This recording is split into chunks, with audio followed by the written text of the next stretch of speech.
Drogas, Guerra Fría y Contracultura. Bueno, pues buenas tardes. Lo primero, agradecer de nuevo la invitación a la Escuela Filosófica de Oviedo, que es una escuela ya que yo creo que bastante consolidada, que va adquiriendo cuerpo y que bueno, pues tratamos de engrosar este cuerpo con esta intervención en esta ocasión, ¿no? Cuando Gustavo me propuso dar un título para participar en este curso, pues estábamos inmersos en la preparación del primer encuentro de materialismo filosófico en la Ciudad de México. Y bueno, pues como estábamos preparando todo aquel asunto de la droga y sus connotaciones y relaciones con la sociedad política y el individuo, y a mí me ha tocado pues el narcotráfico, el crimen organizado y sus relaciones con el Estado, y era un tema pues un poquito, digamos, duro, me pareció una especie de desahogo, pues ir a otros terrenos más aparentemente suaves, como podían ser estos de la contracultura, también porque coincidió además con un artículo de Bueno que trataba la idea de contracultura en el Basilis, en el Catolepas, y bueno, pues todo eso unido a estos estudios que estamos haciendo en algunos aspectos sobre todo en el ámbito cultural de la Guerra Fría, en relación con estos artículos que hemos ido escribiendo alusivos al Congreso por la Libertad de la Cultura, pues bueno, yo mezclé o uní esas tres cosas: droga, Guerra Fría y contracultura, y propuse ese tema, y ese es lo que estamos intentando hoy pues aquí exponer en la medida de lo posible. Lo cierto es que, bueno, pues aunque el título parezca muy fácil, luego te encuentras pues con los problemas habituales de todo tema que trates de abordar con cierto sistematismo. Así que bueno, pues haremos lo que seamos capaces de profundizaremos lo que seamos capaces esta tarde en el asunto. Drogas, Guerra Fría y Contracultura. Quizá lo más interesante para arrancar es ir desbrozando un poco a qué nos referimos con cada una de las tres partes que construyen el título.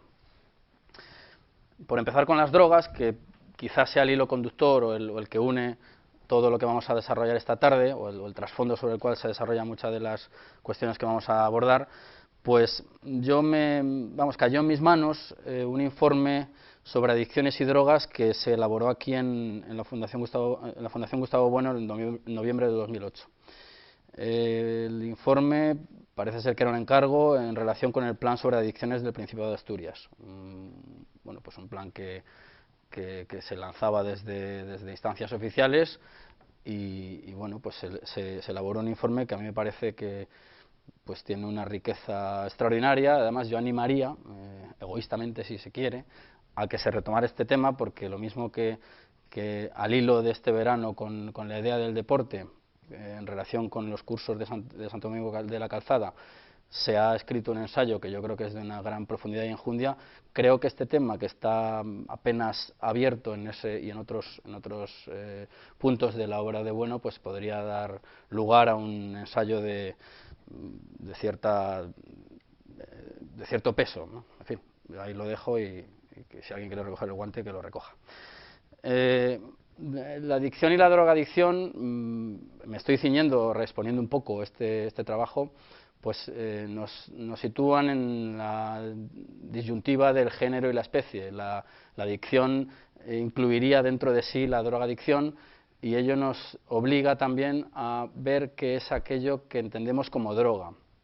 Lo digo porque también en la preparación de esos encuentros mexicanos, Joaquín Robles, que tenía que emplear, digamos, una definición operatoria al menos de droga, pues se encontraba con estas dificultades que vienen, además, yo creo que obligadas pues precisamente por esta confusión que hay entre manías, hábitos y adicciones, que son pues unos términos que son vecinos pero no son los mismos, ¿no?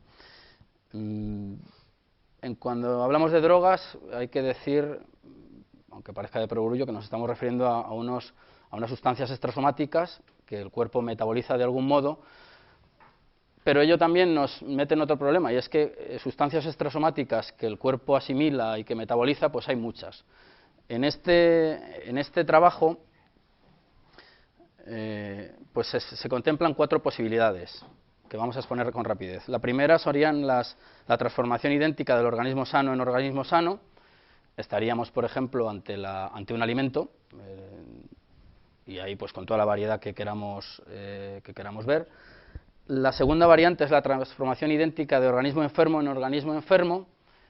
Ahí entraríamos en el terreno de los cuidados paliativos, que son vecinos también de las adicciones, por cuanto el tratamiento de la metadona no deja de ser una sustancia, pues una droga realmente que lo que hace es mantener, digamos, en estado estacionario a un enfermo, a un adicto a otras drogas más nocivas, y ello por no hablar pues de los enfermos terminales, que se les mantiene pues intentando atenuar los problemas reales que acucian a sus organismos.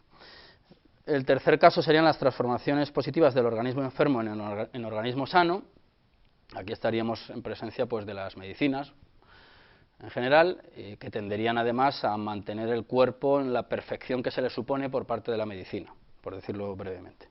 Y luego, por fin, pues tendríamos la cuarta posibilidad, que sería la transformación negativa de organismo sano en organismo enfermo. Aquí es donde entraríamos ya de lleno en el terreno de las drogas, por cuanto entendemos que la droga siempre causa una merma de la salud, una salud que además habrá que distinguir entre la salud del cuerpo individual, pero que además es un cuerpo que interactúa con otros cuerpos, y por lo tanto pues hablaría, no sé si metafóricamente, de la salud social o política. Ahí pues las transformaciones y las distorsiones que introducen las drogas pues son de bastante importancia. Bueno, pues yo creo que con esta pincelada pues podríamos vislumbrar a qué nos estamos refiriendo con droga, aun cuando pueda parecer de perogrullo para algunos, aunque a mí me parece que no lo es. La segunda parte del título es Guerra Fría. Guerra Fría, pues que es un rótulo muy común, muy habitual. Hoy de hecho en los medios se habla de una segunda Guerra Fría, pues porque realmente uno de los cimientos en los cuales se fundamenta la expresión Guerra Fría es la existencia del bloque soviético que hoy ha caído. Hoy se estaría configurando un bloque que intentaremos ver al final de esta intervención cuál es, aunque ustedes ya adivinarán a cuál nos podemos referir. Pero claro, la Guerra Fría iba referida al que existía, que era la Unión Soviética y todos los países de su entorno y de su influencia. La fórmula Guerra Fría se atribuye al financiero y consejero presidencial Bernard Baruch, que la pronunció en un discurso de 1947, el 16 de abril concretamente. Dijo algo así como: no nos engañemos, estamos inmersos en una Guerra Fría. Inmediatamente el periodista Walter Lippmann publica un libro titulado Guerra Fría, en ese mismo año del 47. Bueno, pues lo que ha ocurrido brevemente es que esa alianza coyuntural entre el bloque soviético y el bloque norteamericano frente al enemigo común del nazismo, pues se ha ido desvaneciendo una vez que ha caído esta amenaza que suponía el nazismo y que unía, ya digo, esas dos potencias antagónicas.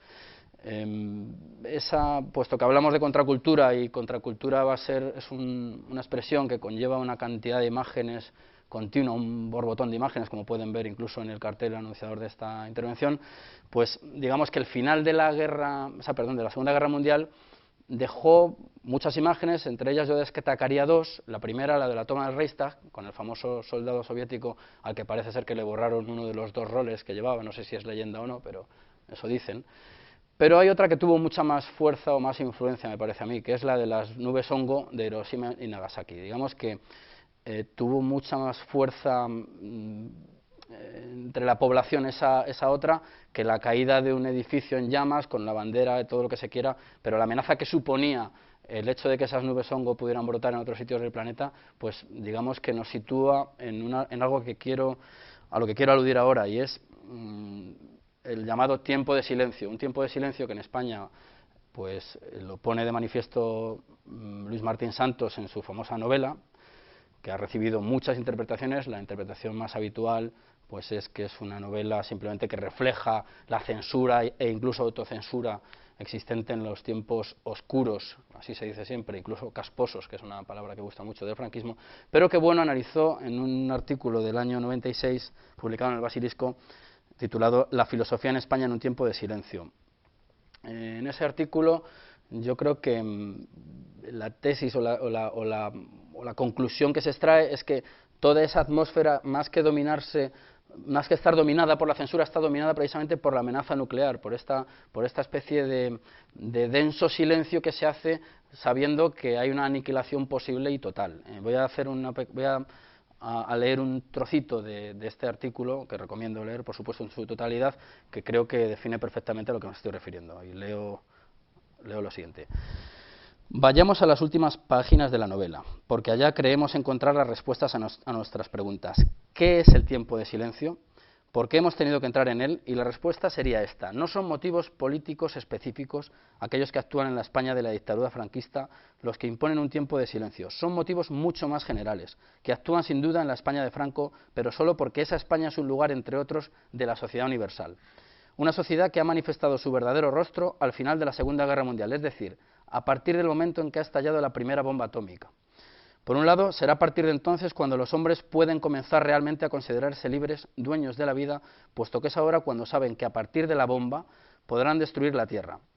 Son las ideas que Karl Jaspers, desde 1957, ideas que sin duda debió conocer Martín Santos, venía exponiendo en charlas radiofónicas, artículos o libros. Pero estas ideas podrían verse también desde una perspectiva opuesta a la perspectiva del filósofo del poder nuclear. La bomba atómica es la culminación del desarrollo del poderío de la técnica, que no se agota en la bomba, aunque a su través es donde ha manifestado su verdadera virtud. La técnica envuelve a los hombres, a sus pensamientos e incluso al pensamiento científico y, por supuesto, al filosófico.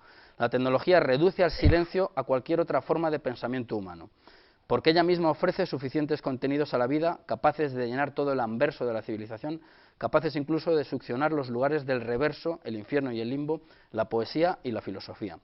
Y porque la bomba es ella misma silenciosa. Estamos en el tiempo, esto ya son una cita, estamos en el tiempo de la anestesia, estamos en el tiempo en el que las cosas hacen poco ruido. La bomba no mata con el ruido, sino con la radiación alfa, que es en sí silenciosa, o con los rayos de deutones y con los rayos gamma o con los rayos cósmicos, todos los cuales son más silenciosos que un garrotazo. Yo creo que este texto, este extracto del artículo, describe perfectamente lo que es la Guerra Fría y la amenaza latente que existía ahí, una amenaza que caló muy hondo en las ideologías del momento, por supuesto en toda la ideología occidental, por cuanto tras el telón de acero, y nótese también la terminología que se usa, telón de acero, pues se intuía lo que había, pero se temía más lo que podía haber. Bueno, pues la tercera parte del título es contracultura. ¿Qué es contracultura? Yo cuando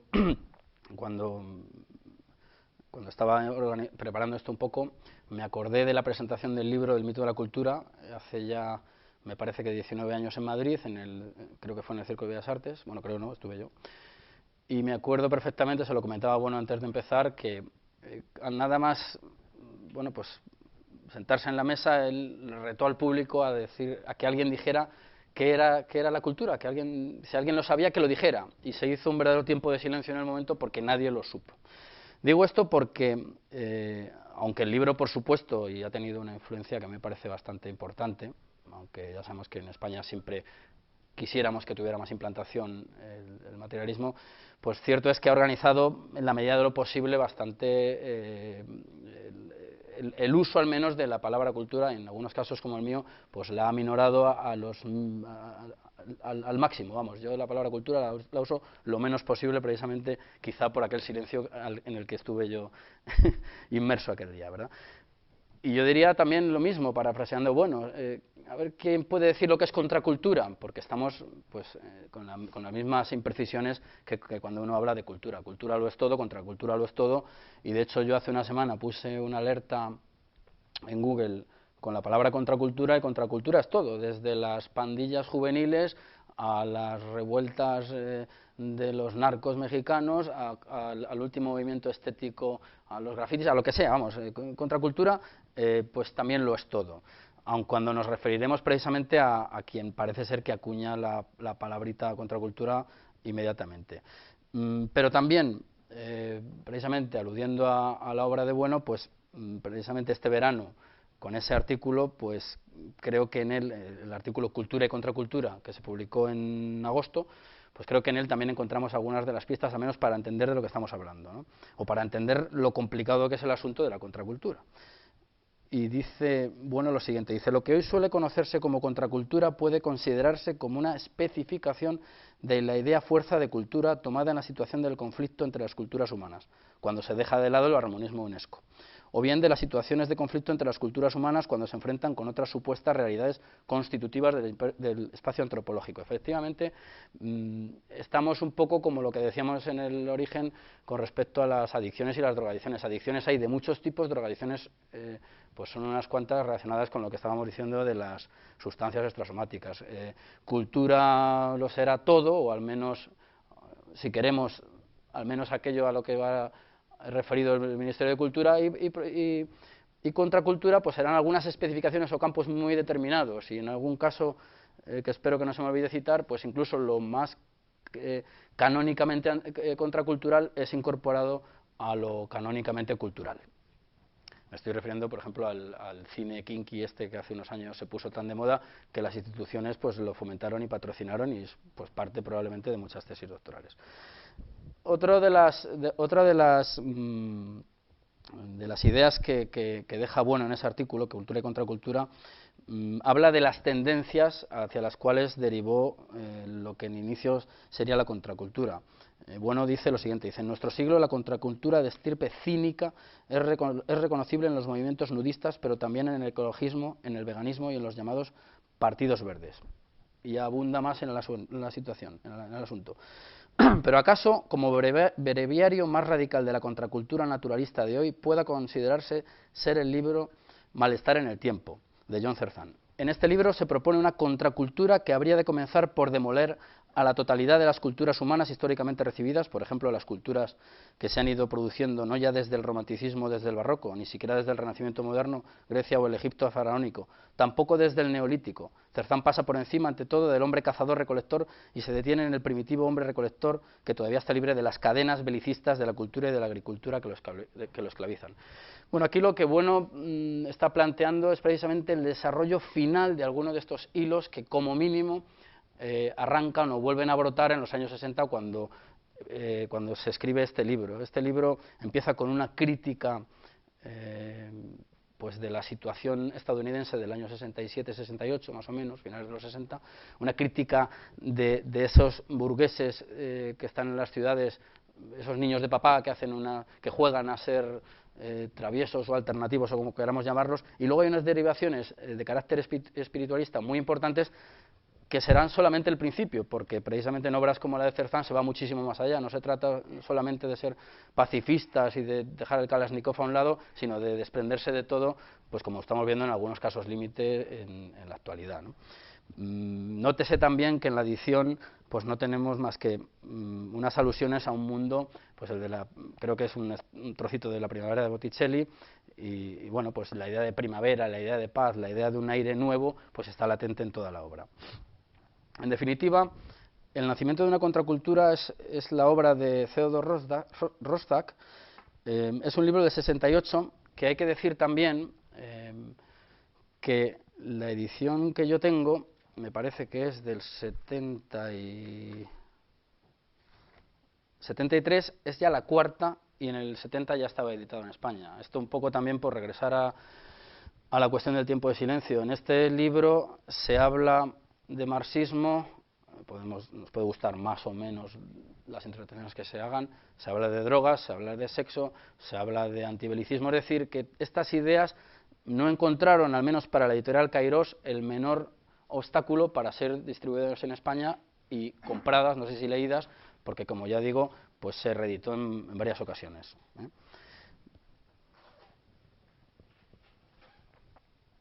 Bien, pues el libro de Roszak se hace a la contra precisamente de un término que emplea con mucha frecuencia durante el libro. Es la tecnocracia. La contracultura se hace a la contra, valga la redundancia, de la tecnocracia imperante en el momento, en los años, ya digo, 60, segunda parte de los años 60. Y es una definición negativa, con unas connotaciones negativas evidentísimas, que les paso a a trasladar inmediatamente. Dice, por tecnocracia entiendo esa forma social en la cual una sociedad industrial alcanza la cumbre de su integración organizativa.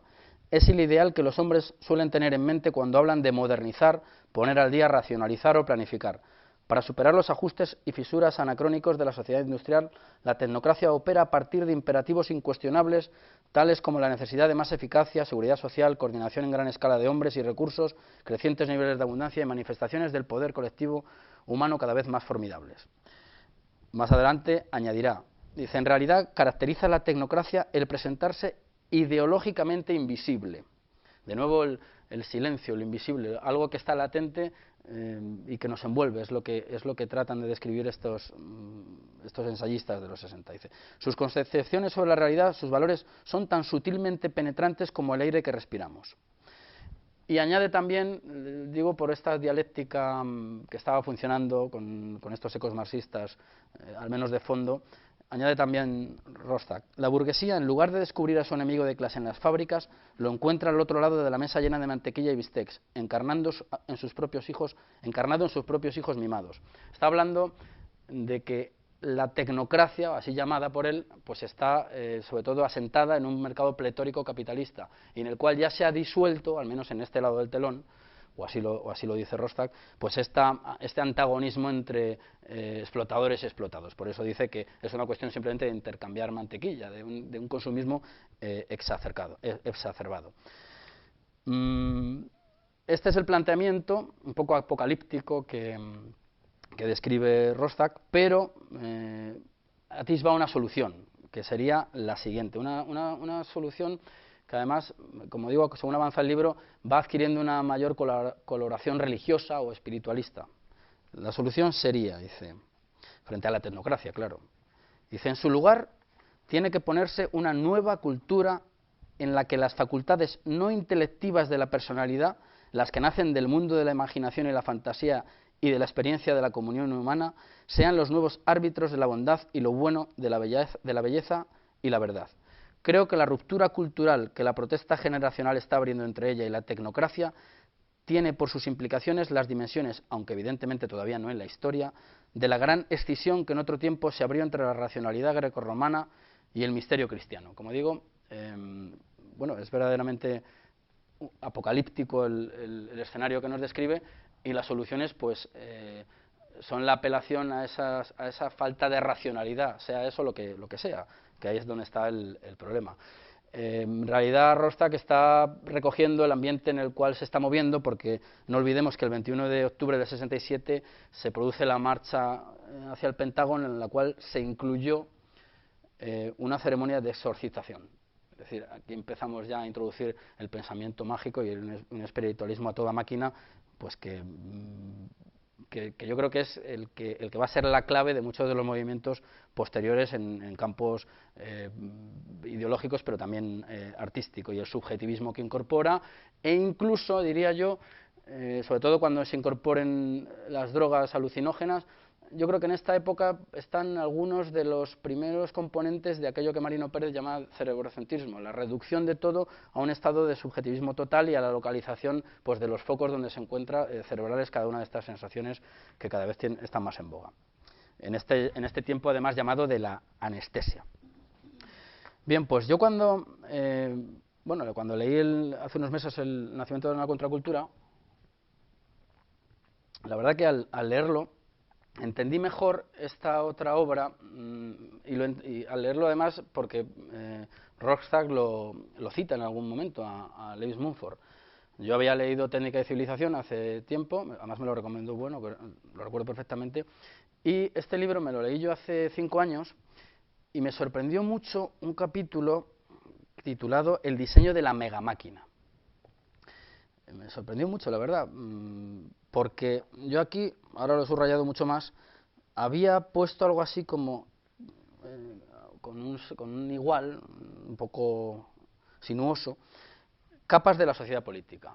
Porque resulta que Mumford, que ya digo que está en este ambiente y que Rostock lo cita y lo ha leído, bueno, ya sabemos que es un gran estudioso y de las técnicas humanas y esas divisiones que hace, técnica, neotécnica y paleotécnica, pues son bastante fértiles, pero me sorprendió cómo ese mecanicismo lo llevaba a ultranza y lo percibían todo, incluso en las sociedades. Él habla, bueno, de una metáfora que se utiliza con bastante frecuencia, pues de que una sociedad pues es un conjunto de engranajes movidos con ciertos automatismos, pero él lo lleva al límite y distingue entre máquina invisible, máquina militar, que digamos que para él sería pues la ilustración de lo que Rostock llama tecnocracia, y también habla de la megatécnica. En definitiva, la tecnocracia parece estar nutrida de este tipo de conceptos. De hecho, la máquina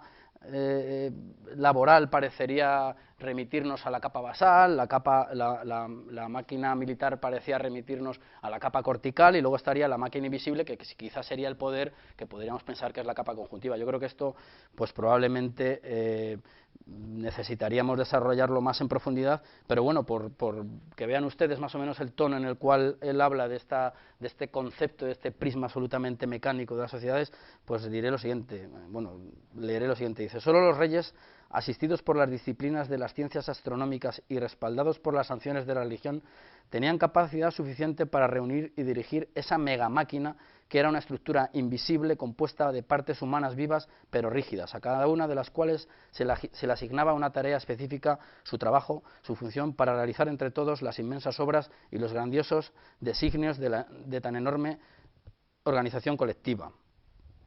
Tal invento fue la suprema hazaña de los albores de la civilización, una proeza tecnológica que sirvió de modelo a todas las formas posteriores de organización mecánica.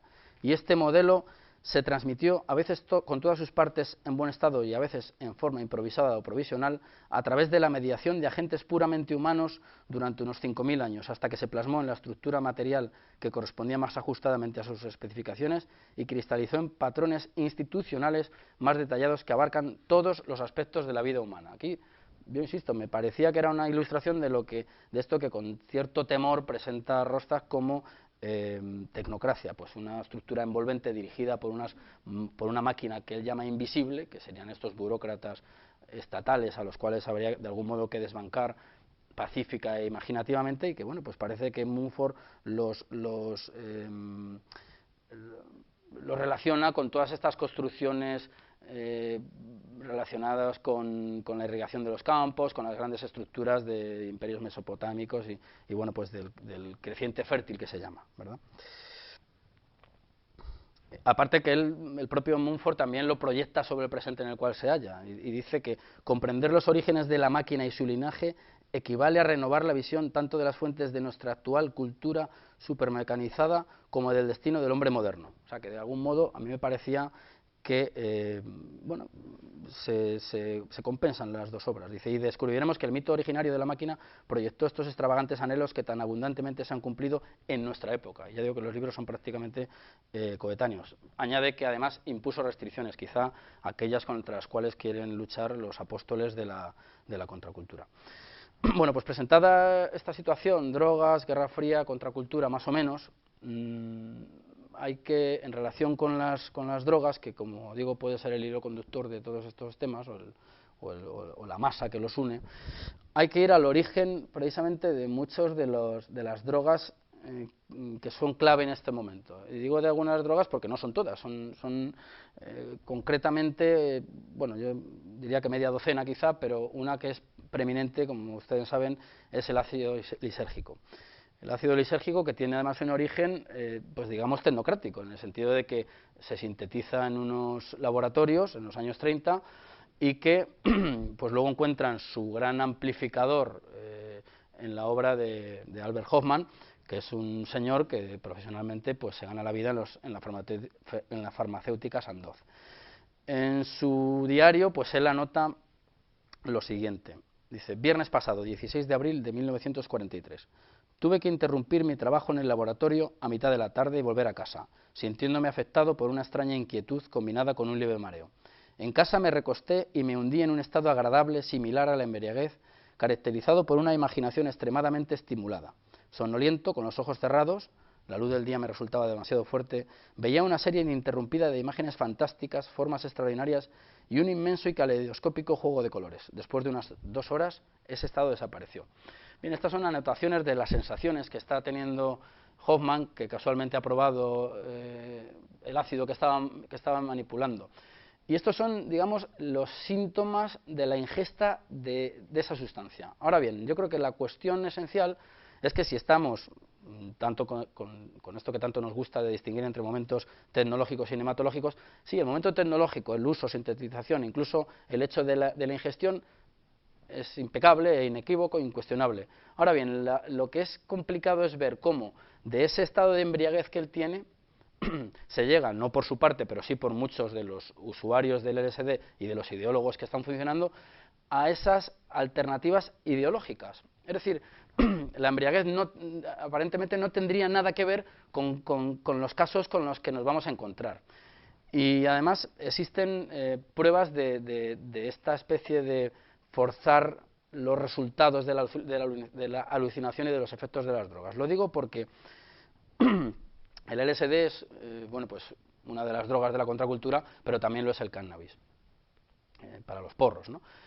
Bueno, pues resulta que en un libro titulado Historia del rock y las drogas, que he leído hace poco, es un libro además no se recrea, como suelen hacerse muchas obras de este tipo, en las batallitas de las estrellas del rock, sino que va un poquito más allá, pues resulta muy curioso ver que el cannabis, antes de la Segunda Guerra Mundial, estando asociado muy íntimamente con el jazz, es una música muy de los negros, pues era una sustancia percibida como peligrosa porque incitaba a la violencia por parte de sus consumidores. Yo creo que ahí habría que ver qué peso tiene el color del consumidor y cuál tiene el efecto concreto. Digo, volviendo un poco a lo que decíamos antes de Hoffman. Sin embargo, después, cuando los blancos empiezan a consumirlo mucho más, pues es uno de los emblemas del pacifismo de posguerra.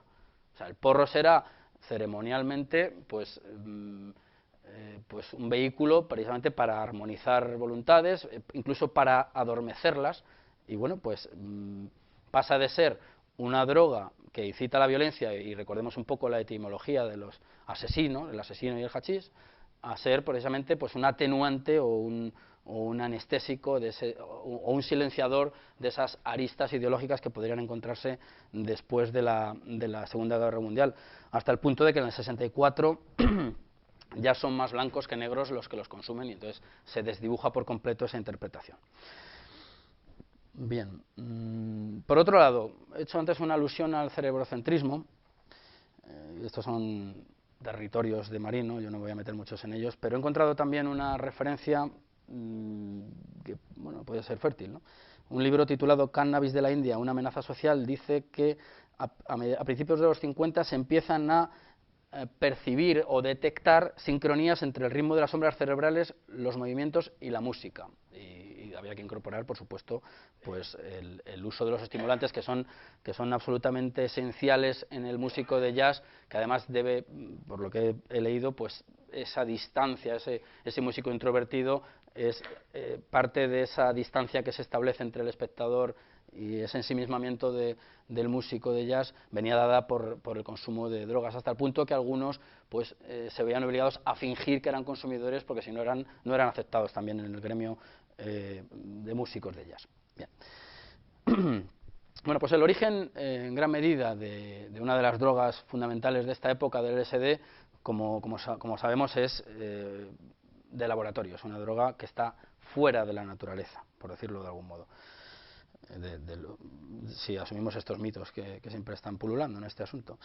Bien, pues la droga, aparte por supuesto de este uso que se da contracultural, por llamarlo de algún modo, pues será muy empleada precisamente por el mundo político real y duro del momento. Ahora es cuando nos tenemos que acordar de la segunda parte del título, Guerra Fría, porque, como es sabido, durante los años posteriores a la Segunda Guerra Mundial, empezamos a ver pulular bueno, no los empezamos a ver, pero se sabe que hay un montón de agentes secretos que están yendo de un lado para otro, y uno de los objetivos que se marcan las agencias secretas y discretas de las potencias, pues es conseguir la que llamaban droga de la verdad, para que el espía enemigo capturado cantase en el sentido de que declarase los secretos más inconfesables.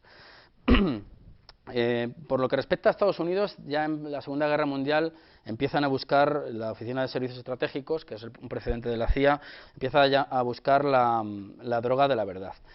La empieza a buscar y en este, como en otros casos, los nazis llevaban cierta ventaja, porque al menos desde el año 38, estos son los datos que yo he podido recoger, que evidentemente no he tenido acceso a esos a lo más secreto, por supuesto, pero como digo, en el año 38 los nazis ya disponen de una potente droga, una metanfetamina llamada pervitin. Es una metanfetamina, uno de cuyos pioneros en el estudio y uso de la misma es el famoso Joseph Mengele.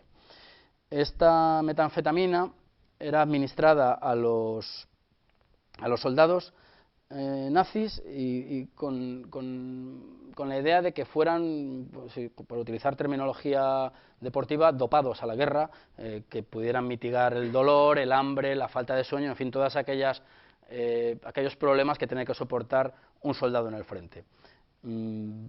Al parecer empezó a utilizarse sobre todo en el frente de Polonia, que era una zona muy caliente de ese momento. Las fuerzas alemanas en el año 40 parece ser que fueron proveídas de más de 35 millones de comprimidos de este tipo, aun cuando luego fuera prohibida por la ley del opio, pero desde luego bueno, pues fue un componente más a la hora de crear estos super soldados que tenían que luchar en condiciones muy adversas, como sabemos. Debo decir que aunque en Alemania, sobre todo con la pérdida de la guerra y la situación a la que fue abocada posteriormente, pues decayó por parte de los alemanes esta investigación farmacológica, pero precisamente estos avances, porque lo son realmente, científicos, donde tuvieron cierta continuidad, este es un dato que me ha dado la pareja de Íñigo Ongay, Andrea Balova, pues es en los países del este parece ser que la metanfetamina hecha con unas recetas casi caseras de laboratorios muy modestos, pues sí, han seguido funcionando durante mucho tiempo, incluso quizá pues como respuesta a esas drogas felicitarias que se veían en el otro lado del telón de acero. Bien, pues los nazis, como digo, fueron pioneros en el uso de este tipo de píldoras. Hay otra que se utilizó sobre todo también para submarinistas, una llamada D9, que contenía cocaína y también anfetaminas. Pero lo que ocurre inmediatamente después de la pérdida al margen de estas muchas drogas que seguramente pulularon en el momento, lo que ocurre con la caída del régimen nazi y el comienzo de esta Guerra Fría es que por parte de Estados Unidos se empezaron a blanquear no solo, como hemos visto en el ámbito de la cultura, algunas figuras, algunos directores de orquesta, por ejemplo, algunos músicos, sino que se empezarán a blanquear también algunos científicos. ¿Por qué? Porque ahora esas armas había que utilizarlas precisamente contra el antiguo aliado. Y porque se sabía de la toma de iniciativa que habían tenido la Unión Soviética, no solamente con aquella puesta de largo cultural del Waldorf Astoria, sino con la exportación de una serie de agentes secretos que trataban de socavar pues, los cimientos del imperio capitalista. En definitiva, lo que se hace es captar científicos, pero también utilizar las infraestructuras que tenían los nazis. Es decir, los laboratorios que antes fabricaban la píldora para el soldado a las órdenes de Hitler, pues ahora empezarán a ser operativos también para los Estados Unidos. A esto hemos de unir también una cosa que, además, por aludir un poco a lo de México de hace unos meses, precisamente cuando cae la industria farmacológica alemana, que era muy potente, como se sabe, es cuando se incita a los mexicanos a que empiecen a cultivar drogas necesarias para, por la puerta de atrás de los Estados Unidos, ser introducidas para estos usos, porque no olvidemos que una de las fuentes de desarrollo de la droga más importante en el siglo XX son las guerras, por lo que tiene de enfrentarse a esa cantidad de mutilados tan enorme que producen unas guerras tan sangrientas como las que estamos hablando. Lejos quedan la época en la que morían por cualquier pequeña infección, lejos queda la cauterización que vemos en las películas buenas de romanos, en las cuales vemos llenos de cicatrices, que suelen ser más bien las quemaduras para curar heridas que la propia incisión. En definitiva, lo que quiero decir es que los cárteles mexicanos que hoy vemos tan vigorosos en gran medida deben su arranque a la necesidad de proveer a unos Estados Unidos que dejaron hacer o estimularon a ciertos cultivadores y distribuidores. Bueno, dicho eso, daremos unas pinceladas en relación con algunos de estos proyectos que se pusieron en marcha en Estados Unidos. En el 47 se pone en marcha el proyecto Chatter. Es un proyecto además que venía fortalecido por el miedo que causaron que causó a los Estados Unidos los problemas que encontraron en el sudeste asiático, con la crueldad con la que se conducían todas aquellas guerrillas, y esto impulsó mucho más la necesidad de arbitrar una serie de mecanismos que obligaran a decir la verdad a los enemigos. En el año 50, iré muy rápido, aparece el proyecto Bluebeard. Es un proyecto para el control de la conducta. Se trataba pues de introducir unos patrones muy concretos y prácticamente, aquí yo creo que estaría el mito de la máquina, pero de otra manera utilizado, hacer una especie de robot humanos de algún modo estimulados con ciertas sustancias. Para ello se utilizaron, pues, por supuesto, en todos los casos prisioneros, y bueno, pues ha habido mucha polémica con qué tipo de individuo fue aquel que fue usado como conejillo de Indias. En el año 52 existe otro proyecto, el proyecto Castigate, vinculado a la marihuana, pero parece ser que este fracasó. No sé, supongo que a lo mejor por las propiedades de la propia planta. En el año 53 hay otro muy interesante porque en él está ya presente Allen Dulles, que es una figura muy importante de la CIA, como bien se sabe. Es el proyecto MK Ultra y se trataba textualmente de fabricar un individuo que se olvide de las leyes más fundamentales de la naturaleza, es decir, de su preservación. O sea, verdaderos kamikazes, es lo que se buscaba aquí. Y hasta tal punto tenían interés los servicios secretos en estos proyectos porque la CIA consumía el 6% de sus fondos en estos proyectos relacionados con las drogas de la verdad, relacionadas además con otras ceremonias y técnicas, las propias de la hipnosis, y otras que según va avanzando el tiempo, yo creo que empezarán a caer ya en el verdadero delirio. Aquí, de hecho, ya, pues aparte del LSD, estará el uso de radiaciones, del electroshock, y de incorporar también elementos de la psicología, la sociología, la antropología y la psiquiatría. La cuestión se irá complicando muchísimo más. La utilización de psicotrópicos, de todos modos, es constante en todo este tipo de proyectos. Posteriormente lo que se empezaron a probar también alucinógenos, pero parece ser que ahí la cosa fracasó porque ya era absolutamente más incontrolable. Y como digo, el delirio llegará a crecer cada vez más porque uno de los últimos proyectos, al menos de los que yo he podido localizar, es el proyecto Monarch, en la cual con esta obsesión por la conducta se empiezan a manipular también a niños y se empiezan a poner en práctica abusos sexuales precisamente para despersonalizar de algún modo a las víctimas y ver de qué forma eso se puede utilizar para construir unos agentes completamente manipulables hasta el punto, según he podido leer, de introducirles recuerdos falsos a estas especies de máquinas humanas que se querían fabricar. Bueno, pues eso diríamos que sería la línea dura del uso de las drogas en esta Guerra Fría, el uso muy controlado, con técnicas, pues al menos con unas pautas científicas más o menos claras. Pero del mismo modo que tenemos esta línea dura, tendremos luego estas otras líneas de esta otra razón a la que apelaba Roszak, que son aquellas que se desarrollarán y que son las más famosas y que son seguramente las que salen en el cartel anunciatorio, aquellas relacionadas con el mundo del arte. La contracultura o las contraculturas, porque ya digo que hay muchas, tendrán en el terreno del arte y además con la incorporación precisamente de las drogas, pues uno de sus campos favoritos.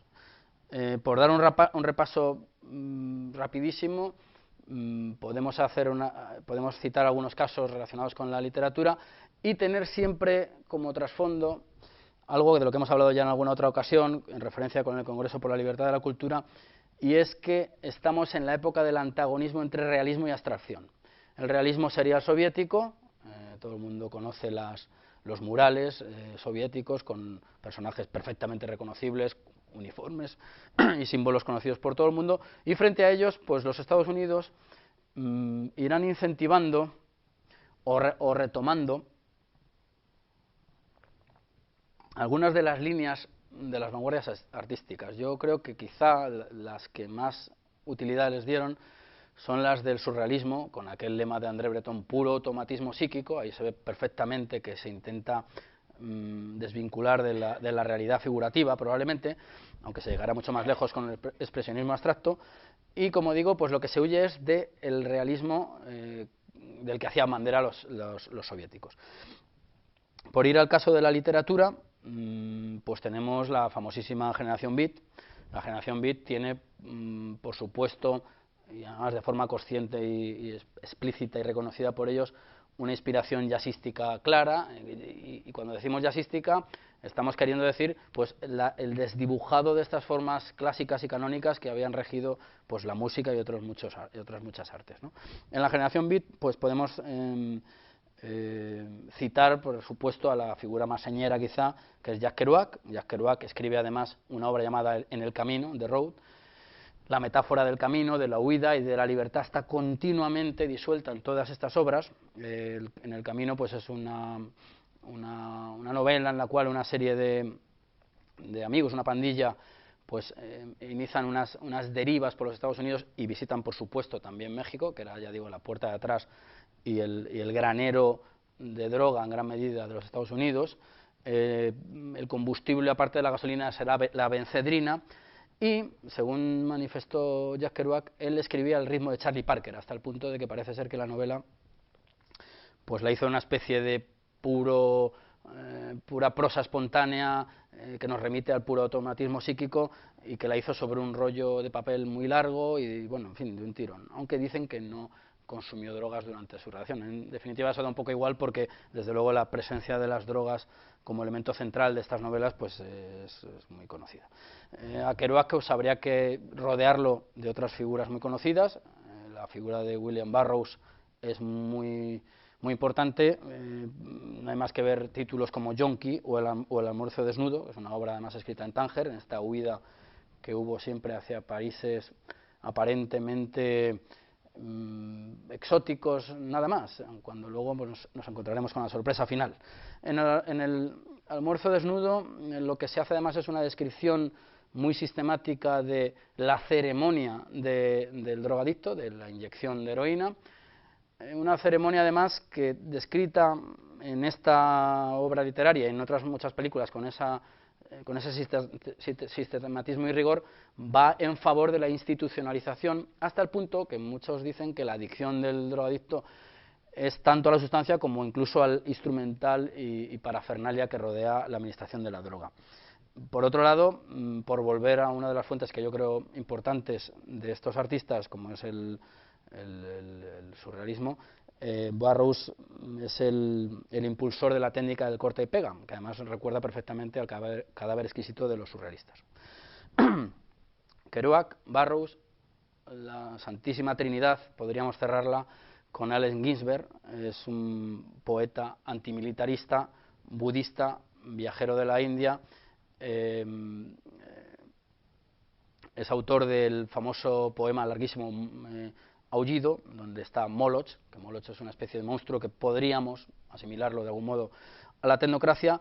Y Ginsberg pues es un consumidor de LSD, de peyote, y se presenta además, este es otro de los componentes importantes para ir subiendo en la escala de coloración religiosa y espiritualismo que van adquiriendo estas figuras, se presenta además como una gran estrella, como una especie de músico de rock, con estas connotaciones, al menos en lo formal, religiosas, que a veces bueno también ha aludido en algunas de sus obras. Por supuesto, otras figuras de la época, pues podríamos citar inevitablemente a Aldous Huxley, el autor de Las puertas de la percepción, libro además que sirve de inspiración para grupos como The Doors, que además pues son también hacen apología del consumo de las drogas, y no solo de las drogas, sino de la pura psicodelia, Lo que hay además en las escenografías del rock de la época son continuas analogías al cuerpo de las religiones, al menos. LSD, benzedrina, marihuana. Se introducirán también otras drogas que irán a favor de ese giro espiritual, como es el de la ayahuasca.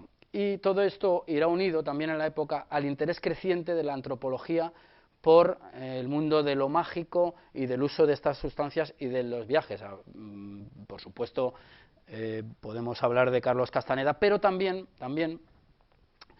de muchos de aquellos visitantes de Hispanoamérica, aun cuando sea en la parte menos hispanizada, la de las tribus. Hace tiempo entrevistamos a David Stoll y en la entrevista él manifestaba que sí, que él tenía mucho interés en la antropología, que era una cosa que estaba en el ambiente de su juventud, pero que lo hacía en tanto que hippie, es decir, que las conexiones y la fascinación por el estado salvaje son crecientes en esta época. Es decir, que lo que veníamos hablando al principio de Cerzán, pues lo vemos aquí ya de forma al menos latente o en sus primeros pasos. Este mero apunte en relación con la literatura, que se puede completar con muchísimos otros autores.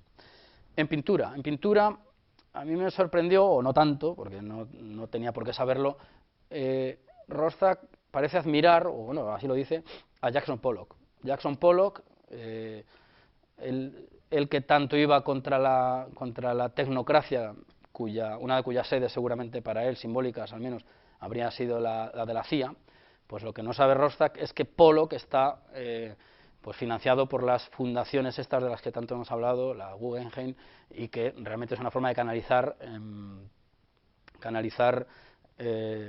los fondos de la CIA y de fortalecer, no digo propiciarlos, pero sí fortalecer estas líneas ya existentes, la del expresionismo abstracto. Además, justo en contra de otros autores que fueron más o menos tanteados, como Diego Rivera, al cual se le contrata y descontrata porque en sus murales insistía en incorporar figuras nada agradables para los Estados Unidos de la época. Por hacer una alusión a España, en pintura, yo en literatura no lo he visto tanto, pero desde luego en pintura sí que hay un gran mimetismo con la pintura americana de la época. No hay más que ver la obra, por ejemplo, de Manuel Viola. Manuel Viola es pues una especie de Pollock español, y desde luego en algunos focos, porque claro, la vía de integración o de penetración en España de la ideología hippie, por decirlo muy brevemente, pues viene sin duda alguna de manera descendente desde las élites que toman contacto a través de revistas, de publicaciones o de becas como las que se articularon en Estados Unidos para llevar allí médicos, ingenieros y una serie de profesiones cuyos hijos, y podemos dar el nombre, por ejemplo, del famoso fotógrafo Alberto García Lis, cuyo padre óptico estuvo becado en Estados Unidos, cuyos hijos pues son referentes de las contraculturas posteriores y que conocían estas, y además muchos de los músicos reconocen que sus influencias estaban porque había una base americana cerca, les llegaban los discos, en fin, quiero decir que la vía de expansión será la mímesis, por supuesto, con lo que se hacía en Estados Unidos, y que el caso de Viola, pues yo creo que es bastante significativo. Yo creo que no me metería en ningún charco si digo que también Saura probablemente, el pintor me refiero, pues está también bebiendo de esas mismas fuentes. Por supuesto, en el terreno de las artes, al margen de esta pintura que deja de ser pintura, que empieza a entrar en lo llamado, aparte del expresionismo abstracto y la abstracción, en lo matérico, sea eso lo que sea, pues viene acompañada de movimientos como el op art, el body painting, las performances, los happenings, en fin, todo ese tipo de ceremonias o expresiones artísticas cuyo trasfondo, insisto, es la búsqueda de la libertad, con la imprecisión más absoluta que se le quiera poner. En cuanto a las performances,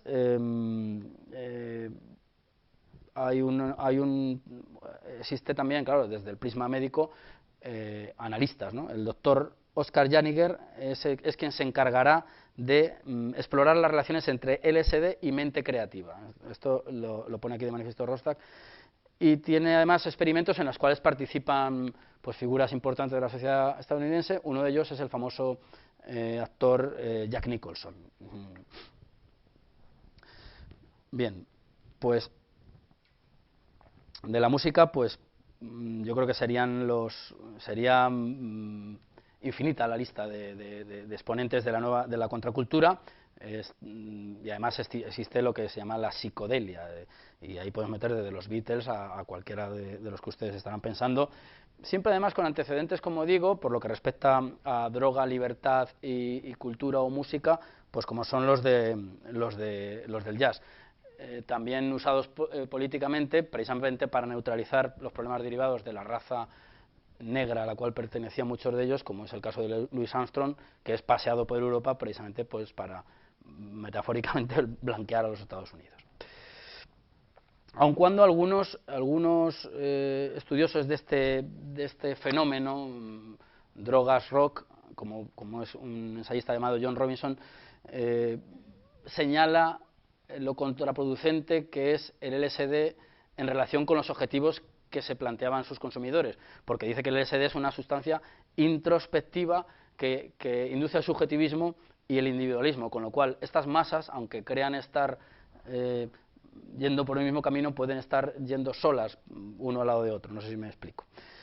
Por lo que respecta a España, por dar alguna pincelada más en el terreno plástico, bueno, pues hemos dicho ya Viola, hemos dicho ya alguno. En el cine también se acuñarán unos estereotipos muy concretos, un poco posteriores a esta época de la que estamos hablando, estoy pensando más en finales de los 70 y 80, películas como El Pico, Perros callejeros, etcétera, son estas películas de temática kinky en la cual se institucionaliza ese individuo absolutamente contracultural, que es marginal, que pertenece a los cinturones industriales de las metrópolis y que de algún modo pues es mitificado en ellas.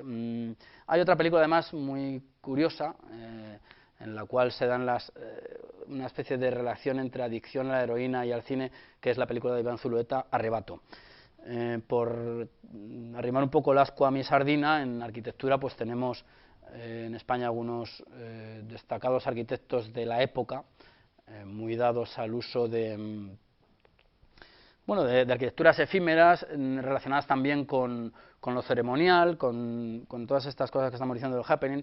Además fue profesor mío, es Luis Miguel de Pradapul, es un gran usuario de la cúpula geodésica muy puesta de moda en la época, además quizá por esas reminiscencias del tipi indígena, ¿verdad? Bueno, y empieza además a intentar incorporarse en la arquitectura ideas como la de sostenibilidad, que de nuevo nos remiten a este naturalismo creciente que hay en el momento. Bien, otro de los aspectos importantes del momento es la relación entre drogas y religión. Aun cuando aquí la cuestión es bastante compleja, porque no sé si religión es la palabra más adecuada, podríamos llamarlo misticismo, interés por ciertas relaciones circularistas, introducción del chamanismo, en fin, no es exactamente, no es tan religioso a veces como pueda parecer, pero desde luego, si le damos una pátina de misticismo entenderemos muchas de las cosas que ocurren en el momento. Sin duda la figura más importante probablemente del momento es la de Timothy Leary, que además desarrolla este tránsito que estamos viendo del laboratorio al happening, si se quiere, porque en el año 59 Leary inventa el test de personalidad para reclutar gente para la CIA, y de nuevo estaríamos en la zona dura del momento, de la Guerra Fría, digamos, oficial. Pero inmediatamente al año siguiente visitará México, y allí es donde prueba la marihuana y los hongos alucinógenos, en estos viajes que parece ser que eran obligados para todo aquel contracultural que se preciara de ello, ¿verdad? Pero es que a la vuelta de ese viaje tomará contacto con Allen Ginsberg y entonces pues se cerrará el círculo de algún modo. Estas actividades no dejarán de ser no dejarán de causar interés en la propia CIA para la que él había trabajado, y entonces empieza a ser vigilado.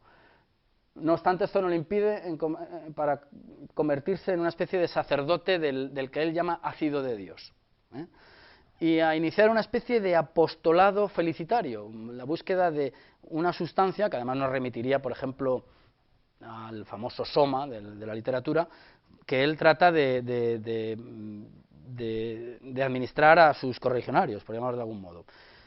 Bien, pues todas estas actividades lo que le conllevarán será la expulsión de Harvard, pero reaccionará fundando la Federación Internacional de la Libertad Interna.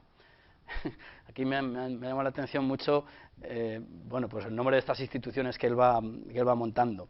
En el año 63. En el 64 funda el Movimiento por la Libertad de Expresión en Berkeley, y en el 66, en el cual ya además se prohíbe la fabricación y venta del LSD, precisamente porque verían los peligros que acarreaba esta sustancia. En septiembre del 66 funda la Liga para la Revelación Espiritual.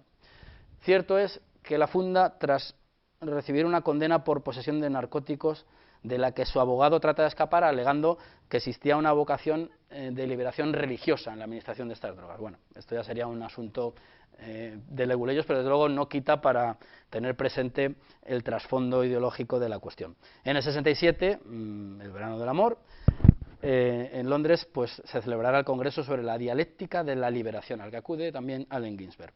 Sin embargo, en ese año ocurre algo interesante, y es que dentro de este ambiente felicitario en el cual se encontraban todos, se dará el choque con el poder negro.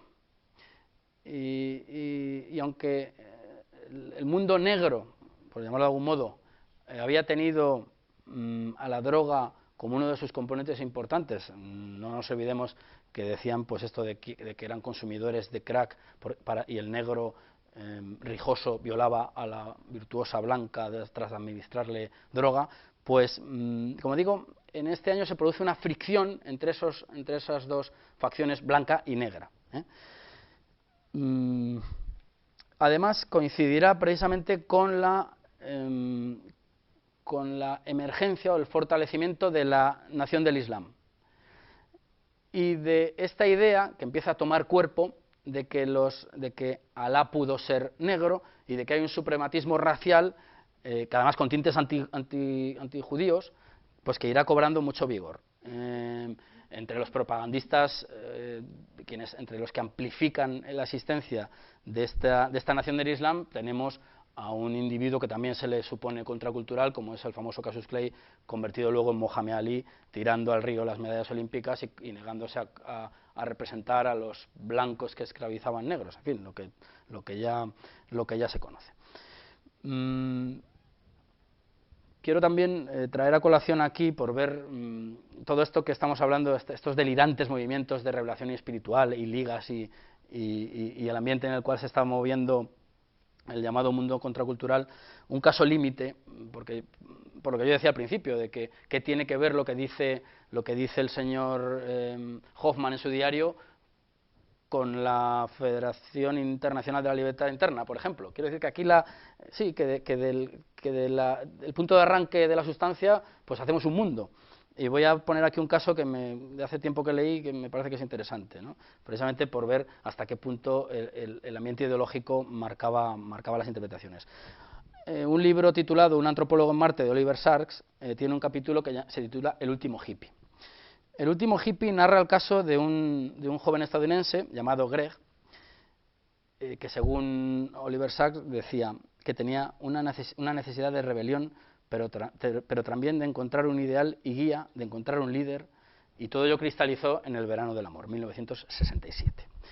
Bueno, pues el joven Greg empezó a consumir drogas y a buscar la utopía y la liberación interior, y la conciencia superior, así lo dice, ¿eh? Bien, año 67. Año 69 entrará en contacto con Swami Bhaktivedanta y su Sociedad Internacional para la Conciencia Krishna. Este es el famoso desplazamiento orientalista que se da en los 60. Bueno, pues se siente fascinado por el famoso Swami y entra en contacto, se integra en su sociedad y empieza a verlo todo, literalmente, más borroso. Y entonces la interpretación, por eso digo que me sorprende, ¿no?, de lo real, digamos, a cómo se amplifica la cuestión desde estos presupuestos. Lo curioso es que Swami lo percibe como un buen discípulo por esa especie de visión borrosa que tiene, y el año 67 lo envía al templo de Nueva Orleans. Bueno, pues 4 años después, Greg era un hombre gordo y calvo que exhibía una permanente y estúpida sonrisa. Había alcanzado la beatitud. Sin embargo, ven que no solamente había beatitud en su ceguera y en su gordura, en su calvicie, sino que, alertados un poco por su estado, lo llevan a un hospital.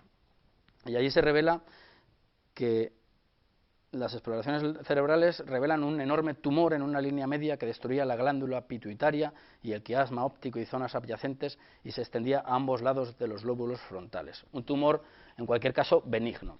En definitiva, Greg, a los 25 años, a pesar de haber abrazado el espiritualismo más potente de la época, pues era un hombre con el aspecto de un Buda, gordo y estático y medio ciego, pero que además había perdido la posibilidad, esto ya cuento un poco el final de la batallita, porque digamos que el medio de la cuestión es cómo el líder espiritual ve en esas apariencias misticismo, es lo que a mí me llama la atención.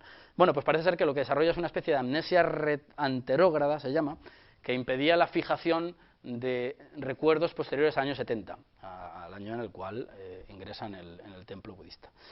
Él, al parecer, era un gran admirador de un grupo llamado Grateful Dead de la época, y lo había visto en dos sitios, en Fillmore East y en Central Park. Y entonces Oliver Sacks le pregunta y dice, ¿cuándo los escuchaste en Central Park? Y le dijo, pues ahora, esto ya, claro, estamos hablando de muchos años después, cuando ingresa en la clínica, en el 70 y tanto. Le dice, pues hace un tiempo, tal vez un año, claro, porque el corte lo tenía pues en el 70 y probablemente lo había visto en el 69. Bueno, el caso, por terminar un poco la batallita del espiritualismo, el caso es que en el año 91, todavía enfermo, porque era un tumor que no era maligno, Oliver Sacks llevó al ciego Greg a ver a los Grateful Dead envejecidos al Madison Square Garden. Y entonces durante el concierto, Greg le decía a Oliver, ¿no ves la lápida que tiene el batería tras él? Bueno, pues no la veo. ¿No ves el peinado afro de no sé quién? Sí, sí, sí. En definitiva, él estaba reproduciendo lo que tenía grabado en su cerebro. Al día siguiente, al parecer, volvió a verle a la clínica y le preguntó por el concierto del Madison Square Garden, y Greg, como buen enfermo, dijo, no, yo no he estado nunca viendo a este grupo en el Madison Square Garden, sino en Central Park, es decir, mantenía el recuerdo de antes de la enfermedad. En cualquier caso, yo lo que quiero, insisto, abundar es en estas continuas asociaciones entre lo tecnológico y lo nematológico que venimos denunciando o subrayando en este caso. En definitiva, como digo, en el rock quedarán continuamente disueltos estas formas externas de la religión, y se introducirán también pues muchas de estas derivas cínicas que bueno, analizado en algunos casos.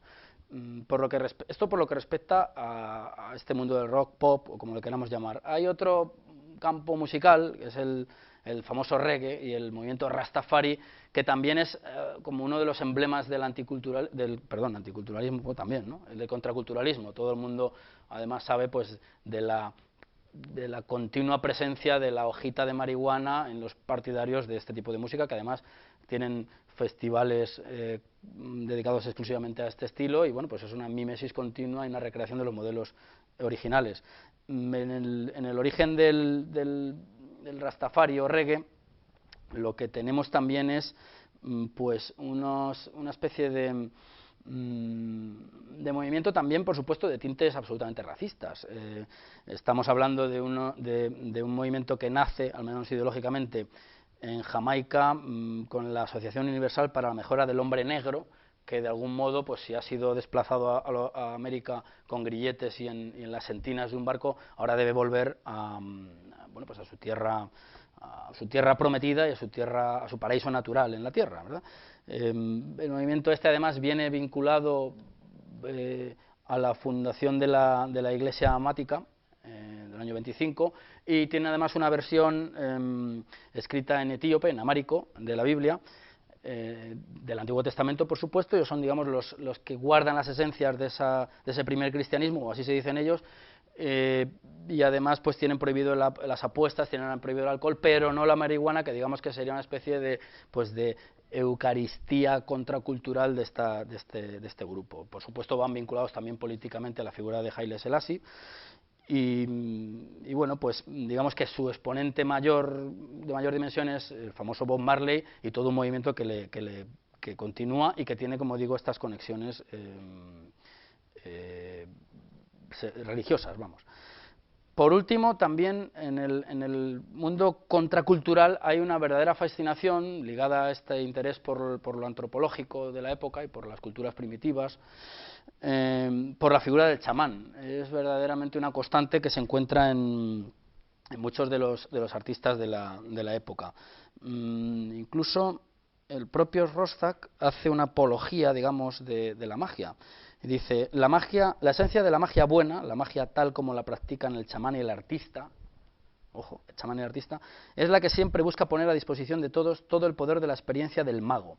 En la medida en que el chamán es elegido y dotado de poder, su papel es presentar a su pueblo ante las presencias sacramentales que lo han escogido a él y convertido en agente suyo. Su don peculiar confiere responsabilidad, no privilegio. De modo semejante, el artista expone su obra delante de la comunidad con la esperanza de que a través de ella, como si fuera una ventana, todos puedan contemplar la realidad que él ha visto interiormente. Allí yo creo que se vuelve a poner de relieve el ambiente en el que nos movemos. Hay un artista que recomiendo relacionar con esto que dice Rothschild, que es Joseph Beuys, que tiene además un libro que a todo el mundo le puede gustar porque se titula Cada hombre un artista, y que además pues, es un individuo que prestó mucha atención a la idea del chamán y de la sanación, que él además la canalizaría o intentaría a través pues del poder que te da el arte, ¿verdad?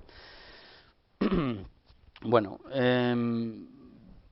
estos desplazamientos, por supuesto, hacia el mundo de la naturaleza son continuas y también son, porque también lo cita aquí a Daniel Cohn-Bendit, Daniel el Rojo, se dan en el terreno de la política pura y dura. El Daniel Cohn-Bendit de la época anarquista nada tiene que ver con el eurodiputado del Parlamento Europeo desde el año 94, portavoz del Partido Verde Europeo. Por lo menos yo creo que aquí en esta trayectoria, un hombre que parte de un anarquismo, aunque claro, el anarquismo es cierto es que tiene también muchos componentes relacionados con la naturaleza, es un asunto más peliagudo de lo que parece, pero desde luego la deriva va ligada a la deriva hasta los terrenos del naturalismo, pues se ve también en figuras como la de Daniel el Rojo. Bien, pues esto ha sido más o menos un recorrido muy rápido por la Guerra Fría, las drogas y la contracultura. Pero la Guerra Fría, al menos relacionada con los bloques de los que parte, pues acabará en el año 90 más o menos, con la caída del muro, y ello no impedirá que, como decíamos al inicio, uno si busca en Internet se encuentre continuamente con la presencia de la palabra contracultura. Está presente para analizar cualquier tipo de movimiento contestatario, minoritario, alternativo a lo oficial. Por lo que respecta a América, esta puerta de atrás de los Estados Unidos, pues ha visto nacer no solamente este gran fenómeno del narco, totalmente contracultural, porque no olvidemos que tienen una iconografía muy concreta, un género de películas, existen los narcocorridos, es todo un mundo, incluso hasta se han hecho una especie de parques temáticos, rutas del narco para los turistas, es decir, ahí ya existe una contracultura configurada en la Guerra Fría, al menos en lo que respecta al inicio de los cultivos y a la cristalización de algunos cárteles que luego posteriormente, por supuesto, han adquirido una escala muy superior.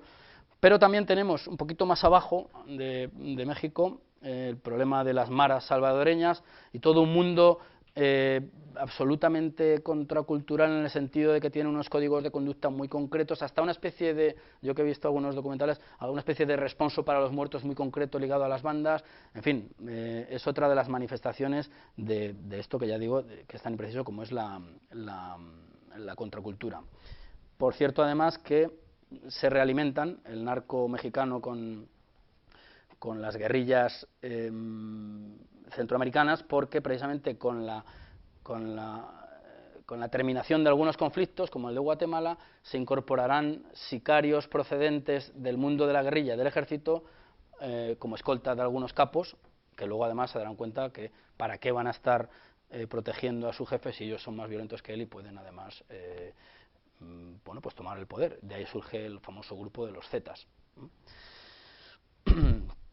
Bien, pues aunque esas contraculturas están al otro lado del charco, lo cierto es que por lo que respecta a todo aquello que rodeó la caída del muro, pues es bien sabido que tras la caída de estos dos bloques, metafóricamente vista a través de esas piquetas que rompían ese muro, lo que emergerá detrás de ese equilibrio inestable y de ese tiempo de silencio y de esa densa anestesia nuclear, lo que saldrá es la emergencia del islamismo.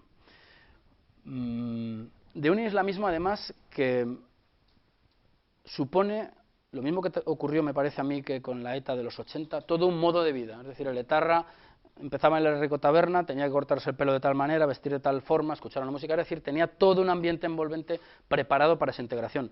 Bien, pues en el Islam nos estamos encontrando con algo parecido. Lo digo porque estos que se están inmolando, los que están haciendo los atentados, no son gentes del desierto que digamos que por propia cultura del momento y del lugar se incorporan a ello, sino que son grupos que estarían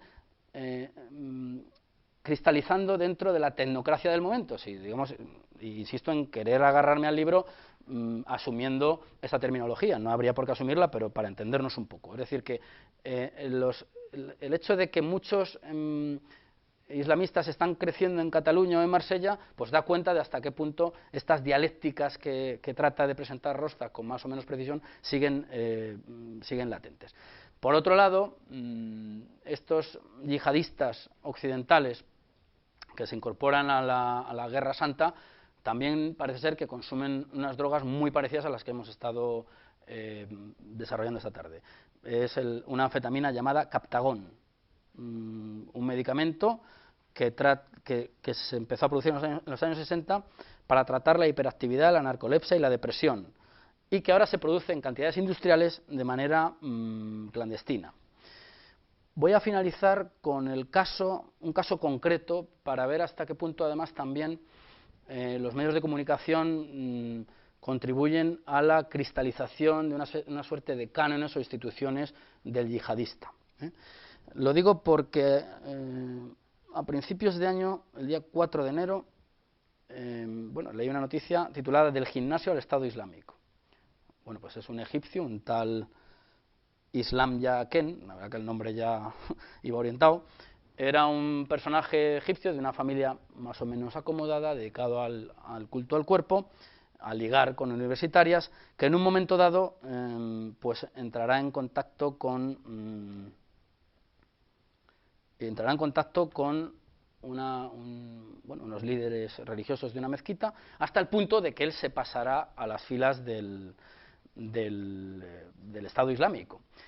Y hasta el punto que ha saltado a los medios porque es lo que han denominado, como una etiqueta más de las muchas que han ido surgiendo en esto de las tribus urbanas, una especie de islamismo hipster, una especie de islamista hippie del momento, por su aspecto. Y si alguien podría haber distribuido la foto, luego la puedo enseñar, pues es un sujeto pues perfectamente integrable en estas imágenes de los 60 o 70 que estamos aquí aludiendo.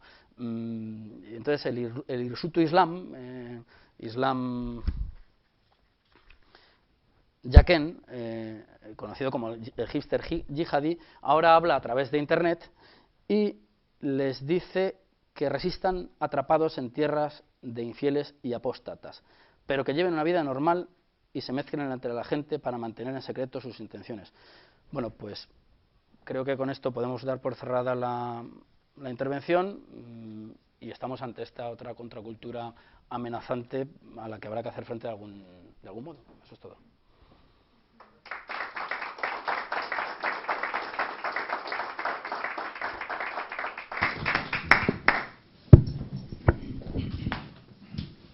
Bueno, Iván, muy bien su exposición, porque así una materia tan compleja y tan difícil de analizar ha quedado muy bien raturada, me parece a mí.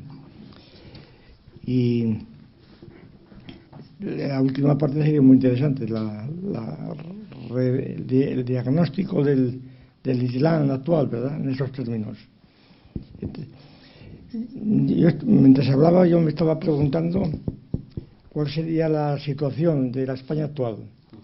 Y me refiero, para dar mis fuentes, a algo tan vulgar como es las emisiones, que yo por razones especiales suelo oír todos los días, parece que en la cadena 2, una sección que llaman Cultura, que realmente yo creo que da centro y raya a la contracultura, ¿verdad? Es lo que tenemos. Porque la distinción esta que hacíamos entre cultura circunscrita y cultura en general, claro, la cultura, sobre todo en instituciones, ha sido circunscrita. Cultura es lo que manda un ministerio, una consejería, etcétera. De manera que desde ese punto de vista formalmente no habría cambiado nada. Pero lo que ha cambiado son los contenidos. Es decir, tal como yo lo entiendo, pues la degradación ha ido progresivamente y es total, en nombre precisamente de la libertad, de la creación, de la libertad, sobre todo de la libertad. Y yo no soy capaz de entender qué pueden querer decir con la libertad, pero vamos, es la palabra que suena sin parar, ¿no? Y entonces en este programa pues aparecen todos los días pues 3 o 4 músicos o pintores, ¿verdad?, flamencos, y es una cosa totalmente degradada, a mi juicio, totalmente degradada.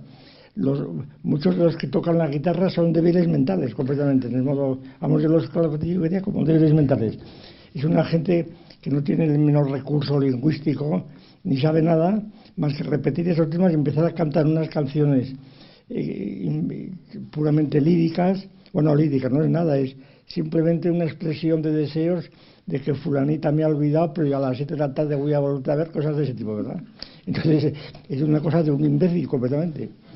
Y entonces la contracultura, es decir, yo lo que le sugiero a Iván es que por qué no analiza estos casos que están aquí en España. Sí. Es decir, ¿qué es lo que tenemos en España y además presentados como últimas palabras de la cultura? Así es el título del anuncio. Y además estas gentes que llevo allí suelen haber actuado en teatros que van por ahí itinerantes de pueblos o incluso en Madrid, muchos de ellos. Es decir, que es gente que tiene detrás una cierta profesionalidad, de algún modo, que naturalmente se engrandecen los unos a los otros, y entonces no saben música, simplemente rasguean la guitarra, pero de una monotonía. Es una cosa, a mí me recuerda a los quintos que tenía yo cuando era oficial del ejército, ¿no?